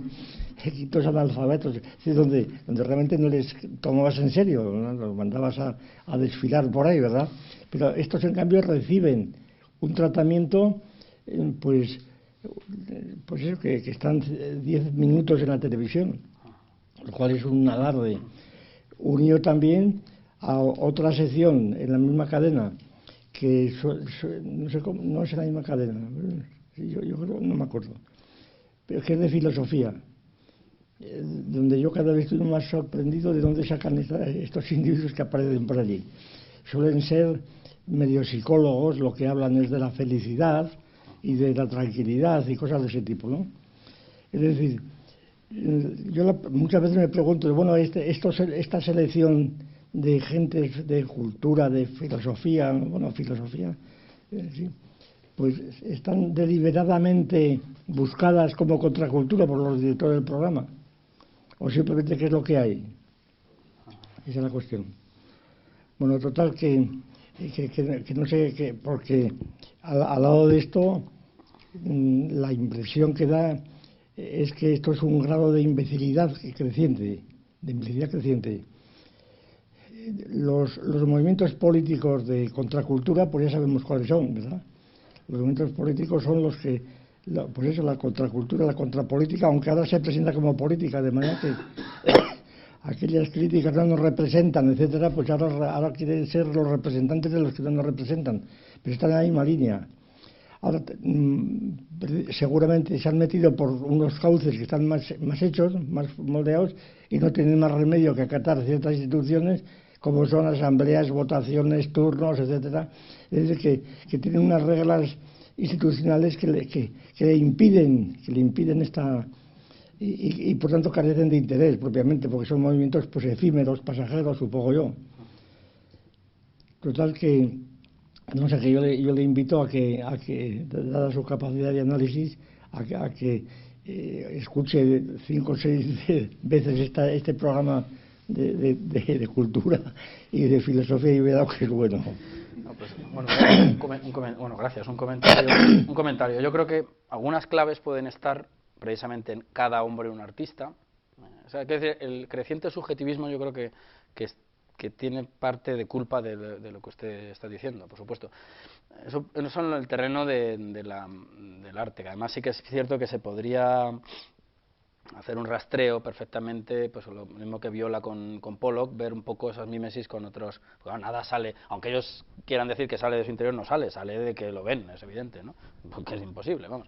Y luego en el terreno de la política, que eso sí que es interesante, yo creo que es que realmente muchas de las formas beben de estos movimientos probablemente. O sea, las performance y happenings tienen muchas similitudes con estos movimientos llamados populares y espontáneos. O sea, ese uso del espacio público famoso, y que a mí me recuerda un poco a algunos textos de los situacionistas que querían ser más políticos en aquella época. Yo creo que algo de eso seguramente hay ahí, hay materia de análisis.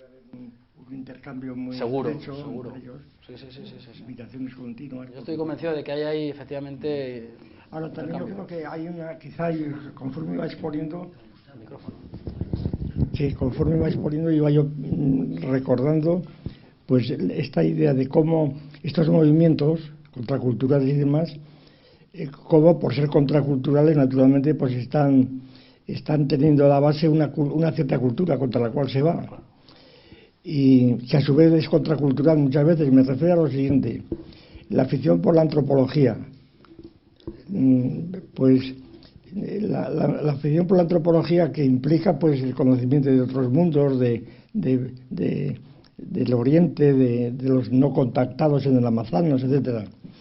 Pues yo creo que aquí es una tradición sobre todo académica, que estaría representada sobre todo por el estructuralismo, la época del estructuralismo de Lévi-Strauss, que es el que se juntó a través de Drey y de otras, se juntó con movimientos comunistas en Cuba y demás. Y entonces es la antropología escuchada de oídas o en libros puramente marginales. Es decir, no es meterse con los libros de antropología en serio, que exigen muchas horas de trabajo y demás, sino pues donde se enteran de lo que son los chamanes, de lo que son, es decir, cosas de este tipo, ¿no? De lo que es el vudú, de lo que son las ceremonias, en fin, estas cosas. Se enteran de cosas y entonces inmediatamente lo ponen en marcha y crean cosas nuevas, claro. Y además, sí, con unas tecnologías pues también improvisadas. Y entonces la situación, pues, la contracultura, en cierto modo, pues es la propia esencia de la cultura, porque como hay muchas culturas, sencillamente es la relación entre culturas. Es decir, que la pregunta, ¿qué es la contracultura? Pues es la relación entre las culturas, porque unas tienden en general, claro, a destruir a las otras, a emanciparse de las otras, y entonces cada cultura es contracultura de otra en general. Otras veces, pues, sobre todo están alejadas, pues no pasa nada, ¿no? Es decir, la cultura de los conquistadores españoles en el siglo XVI no era una contracultura, cuando estaban en España no era una contracultura de los aztecas, porque no los conocían, simplemente estaban incomunicados. Nada, pues nada, esto es. Muy bien.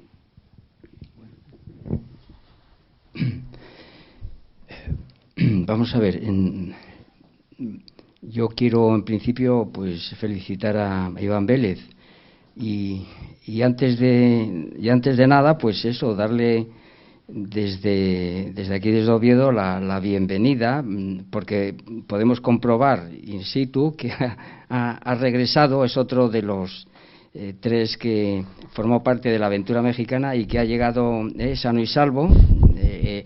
Gustavo Bueno Sánchez ya lo pudimos apreciar. Solo nos falta comprobar cuando venga pues el tercero, que era Joaquín Robles, ¿no?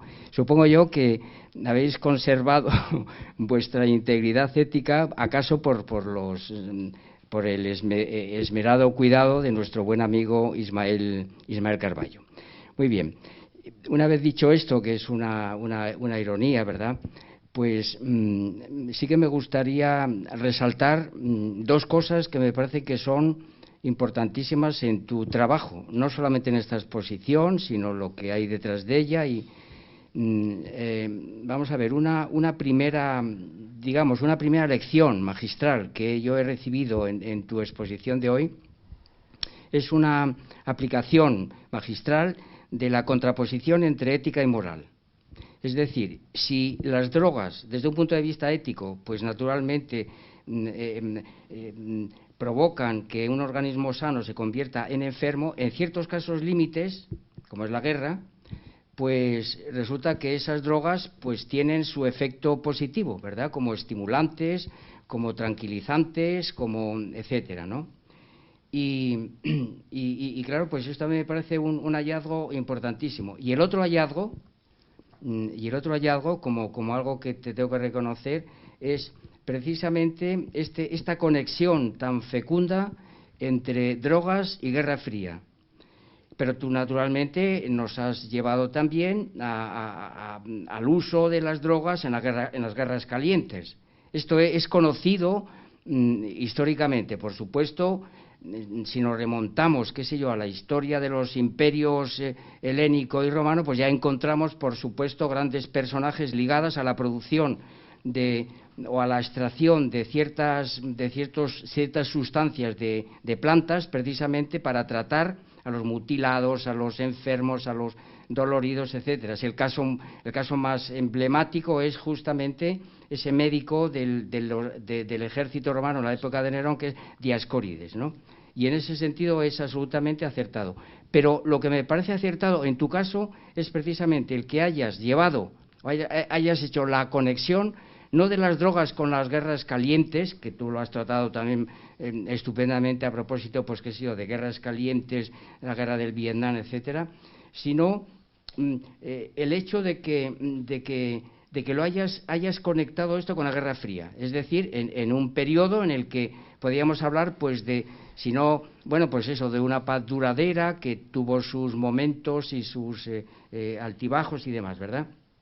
Pero digamos que tu hallazgo consiste precisamente en demostrar que podríamos decir, esos componentes, esas instituciones primariamente bélicas, pues de alguna manera han sido transmitidas de lo que podríamos llamar esas sociedades políticas que entraron en el campo de la batalla, pues de lo que podríamos llamar el campo de la batalla al espacio antropológico de cada una de esas sociedades políticas. Esto a mi juicio es un hallazgo, extraordinario, que hay que añadir justamente a otras aportaciones de la guerra, a lo que podríamos llamar la realidad social. Es decir, estoy hablando pues de la energía atómica, de Internet, etcétera, precisamente para despejar esa tontería acerca de que la guerra, qué mala es, y bueno, pues esto es, ¿verdad?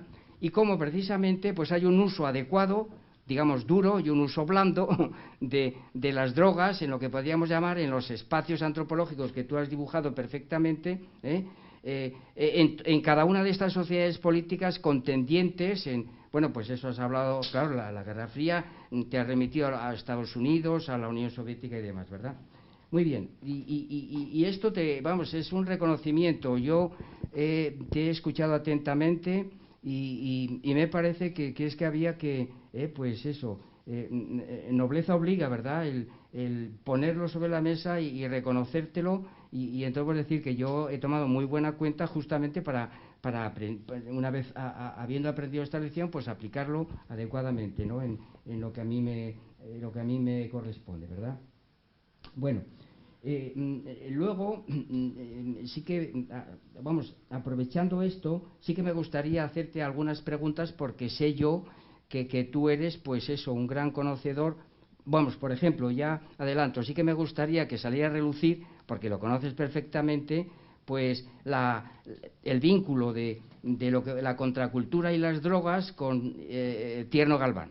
que es un autor que tú conoces bien, y como no ha salido aquí a relucir, pues que en cierta medida, pues que aquello que él pronunció, ¿verdad? Rockeros, el que no esté colocado que se coloque, y al loro, esto lo pronunció él, bueno, pues que tiene que ver. Y luego preguntarte por otro personaje allegado a nuestro campo, por si hubieras tenido tu oportunidad o no te ha dado tiempo, y si no, pues tampoco pasa absolutamente nada, que es este filósofo escotado.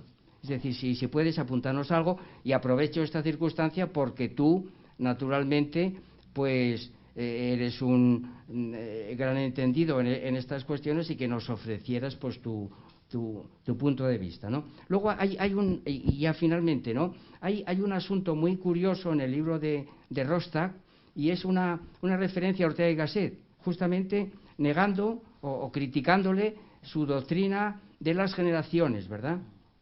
En la medida en la que, claro, la contracultura, bueno, si admitimos la influencia de unas generaciones en otras, no habría contracultura. Claro, esto es una falacia absoluta, completamente. Entonces, también acerca de esta referencia de Rostock a un filósofo español, pues eso, que tu punto de vista, ¿verdad?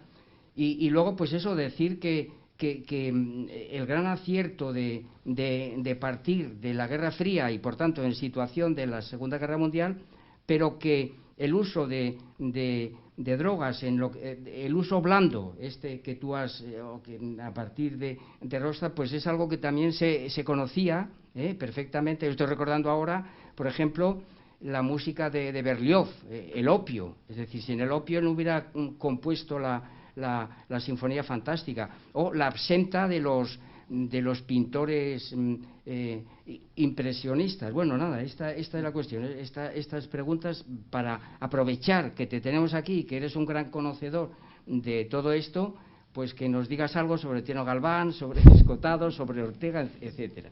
Gracias, Iván. Bueno, gracias a ti. La verdad que yo no tenía intención de ser azote de Tierno Galván, y me estoy convirtiendo en ello. Bueno, no, Tierno Galván, la verdad que, bueno, tampoco soy un especialista, hemos trabajado un poco su figura vidriosa, porque así lo es.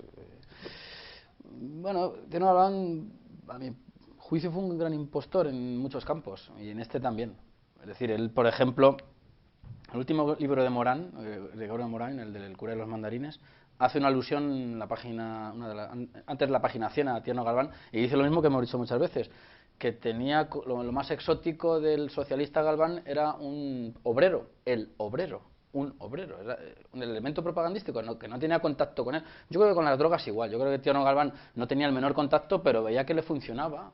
No creo que haya mucho más. Además está, precisamente, que me parece que en el vídeo de anuncio de la conferencia sale la famosa teta de Susana Estrada al lado de Tierno. Bueno, pues eran, yo creo que elementos que estaban ahí propagandísticamente muy bien colocados, por utilizar su verbo favorito, el verbo colocar, y ese lema probablemente pues alguien se lo soplaría. Yo creo que Tierno Galván fue un gran elitista, me parece a mí, aun cuando se quisiera revestir de elementos no populares sino populistas probablemente. Entonces, pues simplemente se encontró con que aquello estaba funcionando, seguramente también habría que analizar el fenómeno de Tierno Galván con la demografía probablemente, es decir, en aquella época había una juventud, una cantidad de jóvenes muy importantes probablemente, muchos de ellos también adictos a algunas drogas, y había que ganarse ese voto probablemente, pues en esa fiesta continua del socialismo madrileño, que luego además, pues otra vez volvemos al tema de la contracultura, se ha institucionalizado, la movida, pues que es que, vamos, si te descuidas casi la movida es como el siglo de oro, cuando no es así, ¿no? Pero claro, alimentando esa industria, volviendo un poco a lo que decía Bueno en la anterior intervención, es que luego también hay una industria sostenida por la necesidad de que esto continúe. En televisión, por ejemplo, un programa completamente contracultural, que yo lo veía antiguamente, que era el de callejeros, ¿no? Pues es que ya el productor tiene que ir a la búsqueda de elementos marginales para hacer el siguiente capítulo. Es decir, que aquí hay una industria también por detrás muy potente, audiovisual y literaria. Al fin y al cabo, hay que vender el papel, no solamente no las ideas, el papel. Digo desde el punto de vista del editor. Y entonces, ellos, si no lo hay, se lo inventan. ¿Qué hizo Tierno Galván? Que él probablemente, cuando cayó en sus manos el libro que le prestó Bueno sobre Wittgenstein, no le importaba un pepino, pero vio que le funcionaba en aquel contexto, y de hecho le funcionó. Y de hecho, además, en el entierro de Tierno, que además que fue una cosa muy histriónica, con una carreta lúgubre, pues estaba lleno de rockeros y de gente, dibujantes de cómic y todo, oye, que a mí me parece estupendo, pero que supo ganarse, yo creo que fue simplemente eso, no creo que haya mucho más, o creo que no hay nada más. Escotado, pues Escotado, la verdad que es un señor que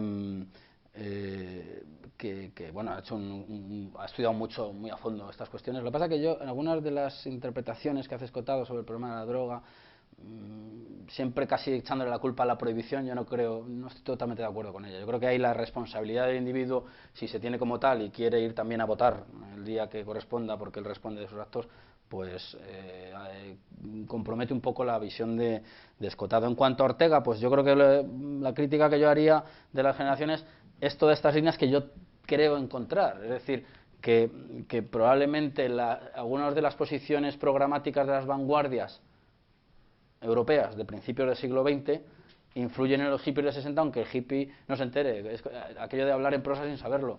Probablemente esta apelación a la conciencia continua y a que todo está aquí en el cráneo y que hay otra dimensión y que con la pastillita llegas a ella, pues tendrá mucho que ver seguramente con Breton, que además era psiquiatra, me parece, médico psiquiatra, me parece que fue o algo así, o estuvo en un hospital psiquiátrico durante la Primera Guerra Mundial, creo que algo de eso, ahora mismo no me acuerdo muy bien, pero que de algún modo están disueltas en esas sociedades, además, que ya tenían una potencia editorial y audiovisual importante, digo, los Estados Unidos. Yo creo que algo de eso hay, y eso rompe, yo creo que en gran medida con las generaciones.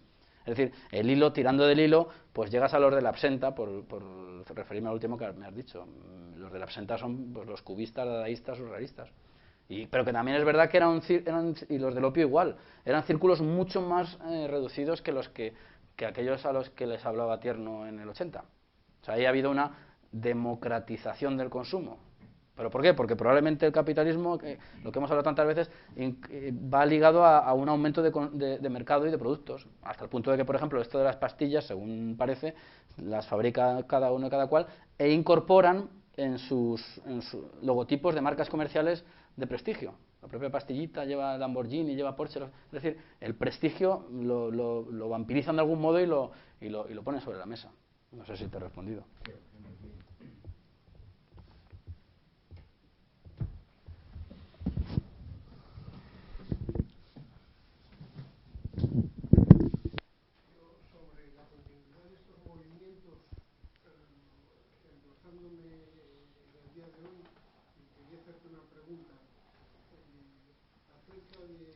¿Tienes información sobre cuál es la situación del movimiento ecologista norteamericano? El movimiento ecologista hoy. La referencia relativamente inmediata es el protocolo de Kioto, que es del año 1997, que fue firmado por Bill Clinton y que no fue ratificado por el Congreso de los Estados Unidos. No fue ratificado siendo el primer productor de emisiones, entre otras cosas, contra las que iba el famoso protocolo, ¿no?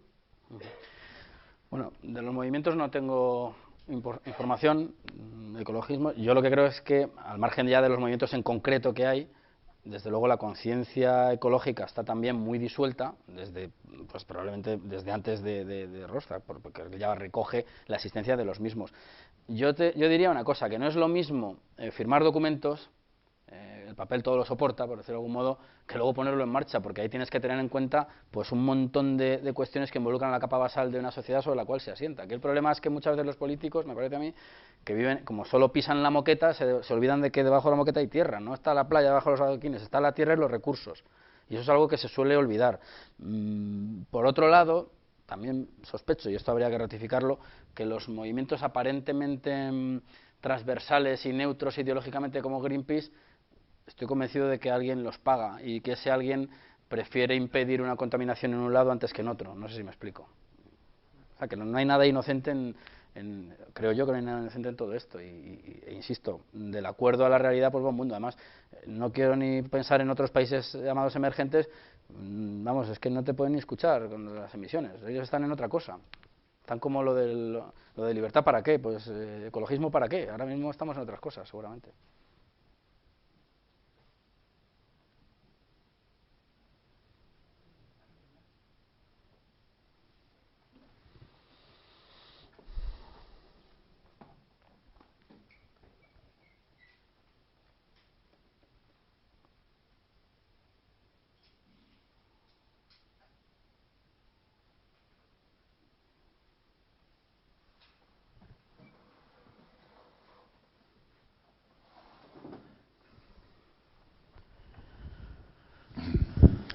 Bueno, felicitar de lo primero y al principio de tu charla las 4 clasificaciones. En una de ellas era sobre las sustancias extrasomáticas, la conversión el mantenimiento del individuo enfermo en enfermo. Y hablabas de los tratamientos paliativos. Y yo creo que y pusiste la metadona. La metadona se califica como sustitutivo. Sí, sí.